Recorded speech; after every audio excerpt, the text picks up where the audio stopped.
এই সুপারিশগুলো আসলে আপনাদের কাছ থেকে এসেছিল।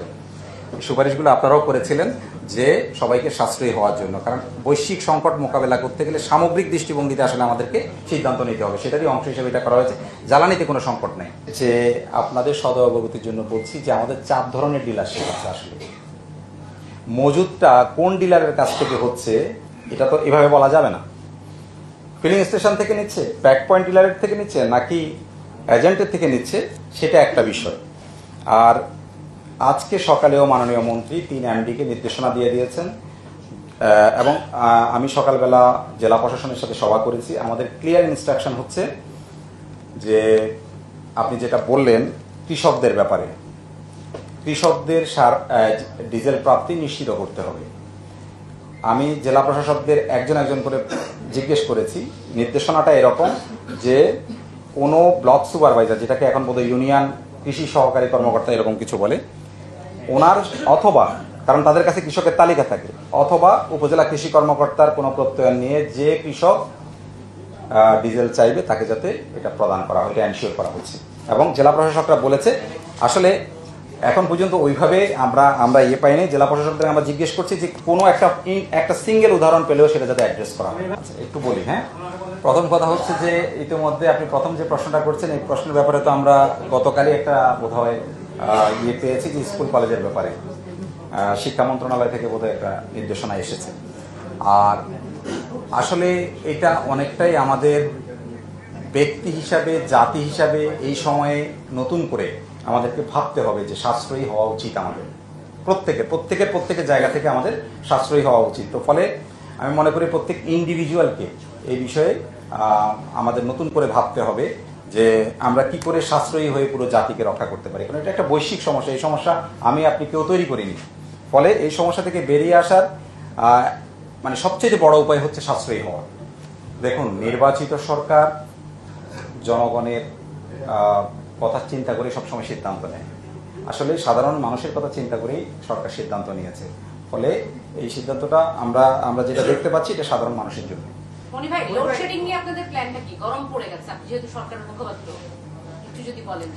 এটা বোধহয় বিদ্যুৎ মন্ত্রণালয়কে প্রশ্ন করলে একটু ভালো উত্তর দিতে পারবে। তবে আমাদের দিক থেকে আমি একটু আপনাকে বলি, আমাদের দিক থেকে আমরা এটুকু বলি, আমরা বিদ্যুৎ বিভাগের সাথে আমরা বসেছি। তাদের যে প্রয়োজনীয় গ্যাস আমরা দেই, সেই গ্যাসটা আমরা বসে ঠিক করেছি যে আমরা এই গ্যাস তাদেরকে দেবো সরবরাহ। না, আপনার প্রশ্নের উত্তরটা হচ্ছে এইরকম, আমি যতদূর বুঝতে পারি সেটা হচ্ছে নিয়ম অনুযায়ী উদ্ধারকৃত মালামাল স্থানীয় বাজারে, খোলা বাজারে বিক্রি করার নিয়ম ওই বিদ্যমান দামে, সেভাবেই তারা এটা ডিসপোজ করেছে। এটা আলাদা করে কোথাও নিয়ে ডিসপোজ করে না। যে খোলা বাজারে যেখানে একদম সবার উপস্থিতিতে যে বিদ্যমান যে রেট আছে সেই রেটে বিক্রি করে দেয়।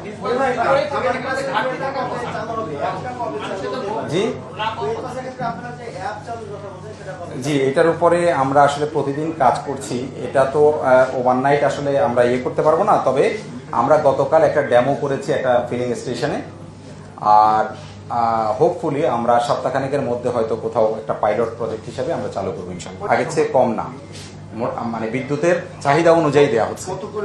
এটা এক্স্যাক্টলি এই মুহূর্তে বলতে পারছি না আপনাকে, বাট বিদ্যুতের সাথে বসে এটা ঠিক করা হয়েছে যে কতটুকু চাহিদা ওনাদের, বিদ্যুতের কতটুকু চাহিদা, সারের কতটুকু চাহিদা, সেটা বসেই ঠিক করে সবাইকে হ্যাপি করেই সিদ্ধান্ত নেওয়া হয়েছে।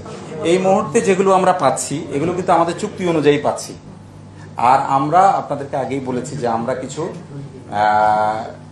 ডিরেক্ট পারচেজের মাধ্যমে যেসব চেষ্টা করছি সেগুলো হয়তো বিভিন্ন উৎস থেকে আসবে। যদি সেগুলো আসা শুরু করে সেগুলো উজবেকিস্তান, কাজাকিস্তান, বিশেষ করে মধ্য এশিয়া থেকে আসতে পারে, কিংবা আমাদের সিঙ্গাপুর এই অঞ্চল থেকেও আসতে পারে। Thank you. আচ্ছা, আমি একটু বলি, সারা দেশে মধ্যপ্রাচ্যে যুদ্ধ শুরু হওয়ার পর 3 মার্চ মধ্যপ্রাচ্যে যুদ্ধ শুরু হয়েছে, আপনারা জানেন 28 ফেব্রুয়ারি। 3 মার্চ থেকে গতকাল 1 এপ্রিল 2026 পর্যন্ত জ্বালানি তেলের যে জন্য আমরা যে সকল অভিযান চালিয়েছি এবং মোবাইল কোড করেছি, সেটার তথ্যটা আমি প্রথমে আপনাদের সাথে একটু শেয়ার করছি। আমরা টোটাল অভিযান পরিচালনা করেছি 4824টি, যাতে মামলা হয়েছে 2009টি। সর্বমোট অর্থদণ্ড হয়েছে 1,01,04,35 টাকা। আর 1,01,04,35 টাকা। আর কারাদণ্ড দেওয়া হয়েছে 24 জনকে। এ যাবৎ অবৈধ মজুতকৃত জ্বালানি উদ্ধারের একটা সংক্ষিপ্ত তথ্য আমি আপনাদের সাথে শেয়ার করছি। ডিজেল উদ্ধার হয়েছে 2,71,374 লিটার। অকটেন উদ্ধার হয়েছে 30,960 লিটার। আর পেট্রোল উদ্ধার হয়েছে 70,054 লিটার। সব মিলে 3,72,388 লিটার জ্বালানি পণ্য উদ্ধার করা হয়েছে। 3,72,388 লিটার।